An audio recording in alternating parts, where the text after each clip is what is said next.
Okay दोस्तों, तो अब हम छठवां प्रश्न देखते हैं जिसमें एक द्विघात समीकरण के बारे में निम्न कथनों पर विचार करें। यहाँ पे विभेदकर की बात की जा रही है, मूलों की बात की जा रही है। कुल मिला के बिना विभेदकर के हम यहाँ पे मूलों पर भी कोई चर्चा नहीं कर सकते हैं। तो आइए चलिए इसके विभेदकर को ज्ञात करने की शुरुआत करते हैं। विभेदकर होता है बी स्क्वायर माइनस 4ac, ठीक है। बी स्क्वायर माइनस 4ac होता है। तो पहले हम बी की वैल्यू देखते हैं। तो बी स्क्वायर माइनस 4ac यही विभेदकर होता है।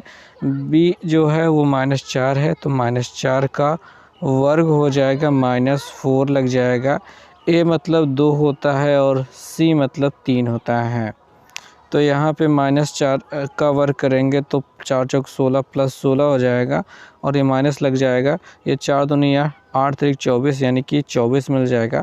16 में से 24 घटाने पर आपको क्या मिल जाएगा? -8 मिल जाएगा। और विभेदकर डी की वैल्यू जो है माइनस में ऋणात्मक हो गई है। तो यहाँ पे कहा गया है कि पहला वाला विकल्प दिए गए समीकरण का विभेदकर 0 से कम है, तो पहला वाला विकल्प अपना सही है। और अगर देखेंगे कि समीकरण के कोई वास्तविक मूल नहीं है तो ये भी सही बात होती है। और समीकरण का विभेदकर 0 है, ये गलत है। समीकरण के मूल वास्तविक हैं, ये भी गलत है। तो ऐसे में दिए गए समीकरण का विभेदकर 0 से कम है, ये बात तो सही है। दिए गए समीकरण का कोई मूल वास्तविक नहीं है, ये भी सही है। तो यहाँ पे दो विकल्प एक साथ सही हो रहे हैं, जाने क्यों ऐसा हो रहा है, पर ठीक है। अब अगर आपको ये एग्ज़ाम में आएगा तो कोई एक ही विकल्प सही हो रहा होगा, ये तो थोड़ी सी गलती हो गई है इसमें। खैर अच्छा, यहाँ पे गलती कुछ नहीं हुई है। यहाँ पे आपको देखने को मिल रहा है कि विभेदकर इसमें जो चुनाव करना है वो यहाँ पे सही विकल्प लगाना है। तो हमने जैसा कहा था कि ए और बी दोनों सही है, तो वो ये वाला विकल्प अपना सही रहेगा, ठीक है। तो इस प्रकार से ये सही है। और अगर हम अगले वाले प्रश्न पे आ जाते हैं तो यहाँ पे हमें प्रश्न में क्या दिखाई दे रहा है कि ए ओ बी सी एक आयत है जिसके 3 शीर्ष आपको ये दिखाई दे रहे हैं। इसका विकर्ण की लंबाई आपसे पूछा जा रहा है। तो अगर इनके ये एक आयत है और यहाँ पे ए है, यहाँ पे ओ है, यहाँ पे बी है, यहाँ पे सी है, तो विकर्ण या तो ए बी होगा या तो ओ सी होगा, ठीक है। तो ए बी यहाँ पे दिखाई दे रहा है, ये ए बी मिल रहा है, ये अपना विकर्ण हो सकता है। तो इन दोनों के बीच की दूरी का सूत्र जो लग जाएगा, दूरी का सूत्र आप जानते ही हैं कि डी बराबर क्या होता है। डी बराबर होता है √x1 माइनस x2 होता है, इसका होल स्क्वायर होता है, प्लस y1 माइनस y2 इसका होल स्क्वायर होता है। तो ये फार्मूला हो जाएगा।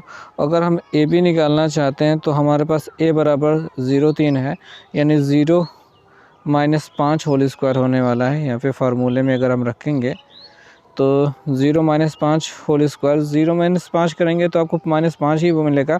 और -5 का वर्ग अगर आप करेंगे तो वो 25 हो जाएगा। और अगर हम इसमें 3 माइनस 0 करें तो हमको 3 का वर्ग देखने को मिलेगा, यानी 3 का वर्ग ऐसा कुछ मिलेगा। और अगर आप फिर आगे चलेंगे तो यहाँ पे 25 हो जाएगा, प्लस 3 3 का 9 हो जाएगा, और 25 और 9 जोड़ने पर अपना हो जाता है 34। तो √34 ही कह सकते हैं अपना सही जवाब हो जाएगा। विकर्ण की लंबाई ये तीसरा वाला विकल्प सही होगा। तो इस प्रश्न का यही उत्तर रहने वाला है। उम्मीद करते हैं थोड़ा बहुत समझा पाया होऊंगा मैं आपको, क्योंकि यहाँ पे जो लिखने का प्रक्रिया है वो बहुत गंदी हो रही है। पर ठीक है, आप समझिए थोड़ा सा और कुछ अपने से दिमाग लगाइए, ठीक। अगला वाला क्वेश्चन हम देखते हैं कि एक समीकरण दिया गया है जिसका एक मूल ये दिया गया है, तो k का मान ज्ञात कीजिए। k का मान ज्ञात करने के लिए अगर हमें कोई यहाँ पे मूल दिया गया होता है तो वो x की वैल्यू होती है। जो भी मूल दिया गया होता है वो x की वैल्यू होती है, और x की वैल्यू रखते ही हमको ये k की वैल्यू प्राप्त हो जाएगी। तो x की वैल्यू 1/2 है, तो वो हम यहाँ पे 1/2 रखने की कोशिश करते हैं। तो अगर हम यहाँ पे 1/2 रखेंगे तो 1/2 का वर्ग कितना हो जाएगा? 1/4। थोड़ा सा डायरेक्ट कर रहे हैं क्योंकि हमारे पास हम जितना कम लिखेंगे उतना ज़्यादा बेहतर समझा पाएंगे। और यहाँ पे k रहेगा, और यहाँ पे अगर 1/2 रखेंगे तो k/2 ही मिल जाएगा हमको। -5/4 है बराबर 0 दिखाई दे रहा है। ओके, तो अब यहाँ पे ध्यान दीजिएगा भैया कि इसमें से ये घट जाने वाला है और 4 चूँकि बराबर है तो k/2 को तो ऐसे ही पहले लिख लो यार। और यहाँ पे 4 बराबर है, 1 में से 5 आप घटाओगे तो -4 मिलेगा, यानी माइनस में ही 4/4 ऐसा कुछ देखने को मिल जाएगा, बराबर 0 रहेगा ही। और 4 से 4 आप समझ ही रहे कट जाएगा और क्या मिल जाएगा 1। ये 1 उधर जाएगा के माइनस से उधर प्लस में हो जाएगा, यानी k/2 बराबर आपको प्लस में 1 मिलेगा और 2 इधर जाके गुणा कर लेगा तो हमारा 2 एकम 2 हो जाएगा। k की वैल्यू हमको क्या मिल जाएगी 2 मिल जाएगी। और अगर हम ऐसा देखें तो हमें पहला वाला विकल्प ही हमारा सही हो रहा है। ओके, तो उम्मीद कर रहे हैं समझ में आ रहा होगा।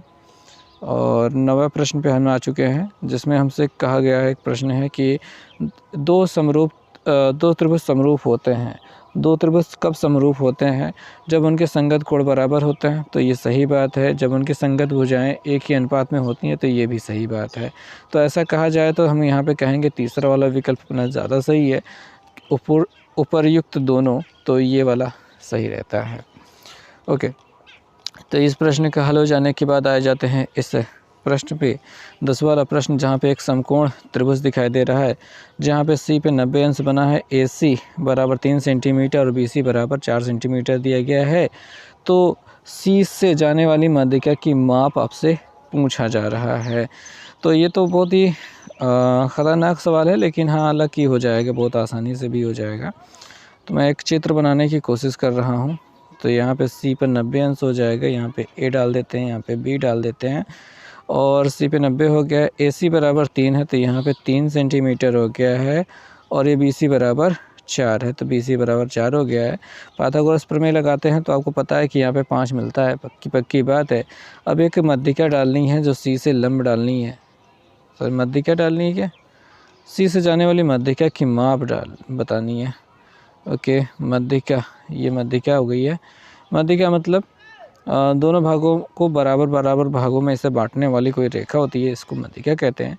अब इसकी लंबाई हमको बतानी है। तो अब हम देखेंगे विकल्पों को। तो विकल्प में अगर हम देखें तो हम कहते हैं कि ये माध्यिका अपनी 4 सेंटीमीटर की, चौथा वाला विकल्प हम देखना चाहें कि मान लें कि 4 सेंटीमीटर होगी, तो ऐसा पॉसिबल तो बिल्कुल भी नहीं है। तो पहला वाला विकल्प तो गलत है। 3 सेंटीमीटर माध्यिका कहना वो भी गलत है और 3 से बड़ा कहना ये तो बिल्कुल ही गलत है। भैया आप ये समझ पा रहे हो कि यहाँ से यहाँ तक 3 सेंटीमीटर हो जा रहा है और ये वाली दूरी 3 से बड़ी होगी, ऐसा पॉसिबल है ही नहीं है। और ये पहला वाला विकल्प बन जाता है जो 2.5 कह रहा है, तो यही अपना सही जवाब होगा। ठीक है, वैसे आप इसे और अन्य तरीके से कर सकते थे, पर यार अभी अपने पास यही सबसे बेहतरीन तरीका है जो बिना फार्मूले के, बिना किसी लंबी विधि के आसानी से हल करने का प्रक्रिया से आपको गुजारता है। तो इस बिंदु C से जाने वाली माध्यिका की लंबाई, ये पहला वाला विकल्प ही अपना सही होगा। तो उम्मीद करते हैं आपको चीज़ें समझ में आई होंगी और अब हम आगे के क्वेश्चंस लाएंगे अगले वीडियो में। तब तक के लिए बहुत बहुत धन्यवाद।